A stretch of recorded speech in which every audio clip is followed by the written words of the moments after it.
everyone, welcome to episode 26 of our Pokemon Stadium series.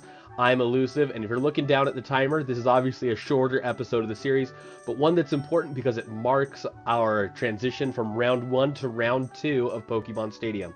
For this one, I decided to do something a little bit special, so since we're going to be facing Mewtwo, I decided it would be really easy for me to just go through and create another team like I've been doing throughout this, even though that's an interesting thing to do and it allows us to use different Pokemon sets and do different things. Doing it with the rental Pokemon only, I think acts as a way to make it a little more challenging since it's a 6v1, but also as kind of a guide for those of you who may play Pokemon Stadium and maybe looking for ways yourself to be able to beat Mewtwo without rental Pokemon. Or without Pokemon your own and using rental Pokemon. So we're going to hop right into it. Now, while I did say that I have looked at the rental Pokemon and have an idea of ones that I want to bring, I did not test it out. I didn't want to beat it and to have us progress in the game, you know, without the recording. So we're going to go right ahead. So what we're going to do is, you know, for the sake of it, maybe we'll bring one Pokemon from our own team. One that maybe doesn't make a huge difference. One that I don't think will change anything.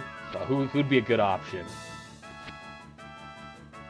We'll bring our Weedle. And then we'll look at the rental for the rest. Because Weedle was obviously a huge part of our very first episode. You know, Weedle was an absolute unit. So we're going to continue on from there. The Pokemon I thought was very, very interesting to bring here. Two that are good are Clefable and Electrode. The reason for this is because Clefable has enough special and HP that it can take one attack and then get a Thunder Wave off, slowing it down. The other thing that's good about that is that about having two of them. Sorry, kind of got caught up there. But one of the things that's important is having two Thunder Wavers is important because Mewtwo has Rest. I believed it had. I remembered this as I was going through it, but I used to think it had Recover, but it has Rest, which is what makes it even tougher, because then it can just rest off whatever status condition you put onto it. So we need to find something else. The other Pokemon I was thinking about next was going to be Tauros. So Tauros, the reason I like it is because it gets stab normal moves, and you have the opportunity to stomp flinch, so you can para-flinch it after it's paralyzed. So I liked Tauros as another option. And then I was looking through some others. And, you know, we'll kind of look together as we do this as well. You can go Ditto and try to go, like, with a Transform strat. If we want to, we could go with something like Dragonite. With Snorlax's special, we can go with a Bide strat. And the last one, so I actually didn't consider Snorlax for, but I think trying to get a Bide win could be fun. And then our last one, I was thinking we'd go with Dugong, because it does get Horn Drill. And it might be an interesting way to try to get a one-hit KO on it.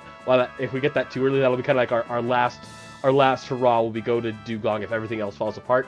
So let's hop right into it. And we're going to register it so that way our squad is ready.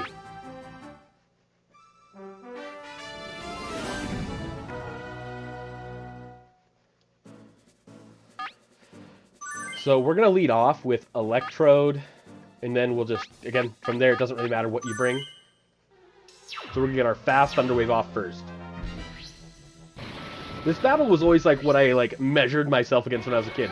Because you're fighting Mewtwo. It was like, oh, this is the big battle. So when I was a kid, this one was really big and important to me. So what we're going to do is we're going to Thunder Wave first. And I'm going to try to use Flash a few times too to try to lower its accuracy.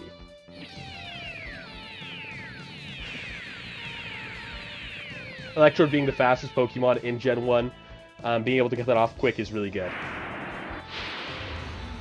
Our special drop, but that doesn't really matter because we're not really attacking with Electrode. It's just here to cause some havoc early on. The interesting thing is the Flash strat actually hurts our chances of being able to use Bide later.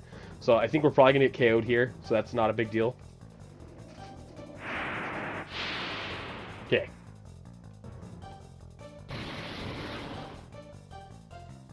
The music is fantastic, though, in this battle. Who do we go to next? So I'm thinking maybe we try to go for our Bide strat right now. No, we'll go Tauros first. We'll see if we can get lucky enough to get Tauros the whole victory. Which would be really tough, honestly.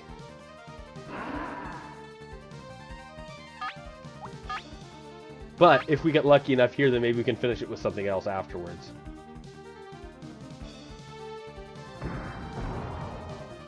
So again, it'll take a few of those for us to be able to get a KO. But the Paraflinch is a good way to go, because it's going to be hard for Mewtwo to get attacks off.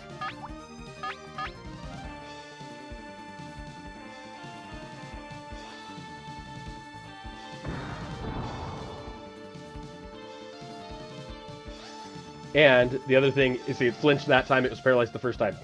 But the other thing with Tauros is that it has a high crit chance, and it'll be able to take at least one attack from Mewtwo. So long as it doesn't rest on its turn, Mewtwo gives you more chances to go for victory.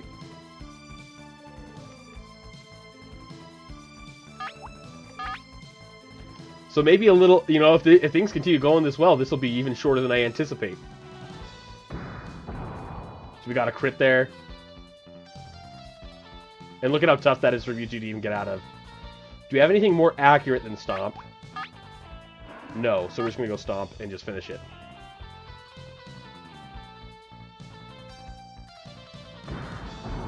So again, a very short and sweet episode that is our transition from round 1 to round 2. You can see that even with rental Pokemon, I mean, obviously I got lucky with, you know, everything going my way, but we also had options in the back, and we brought Weedle, you know, and like you can have another option that's even better. So there are ways to beat Mewtwo with the rental Pokemon relatively easily. And what that'll do is that'll unlock round 2 completely for us. Oh. So we're going to have some beautiful credits here. I'm not going to make you guys watch all the way through that. So what I'm going to do here is I'm just going to talk through, you know, kind of what we're doing next. So as we're continuing with the series, we're going to continue trying to beat round 2, which is even tougher. So it's just like round 1, the same tournaments and such, but the trainers are tougher, their strategies improve, everything along those lines. And it's going to show us all these backgrounds of the tournaments that we've completed, because, you know, we accomplished quite a bit. But that doesn't mean we're done. So after we complete round 2, we're going to be moving on to Pokemon Stadium 2 and continuing on our journeys.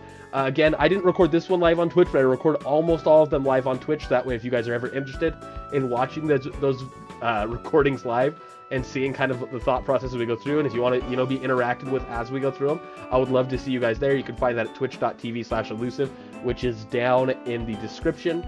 And I hope you all have a great rest of your day. Be sure to like, comment, subscribe, and I'll see you guys next time. Later.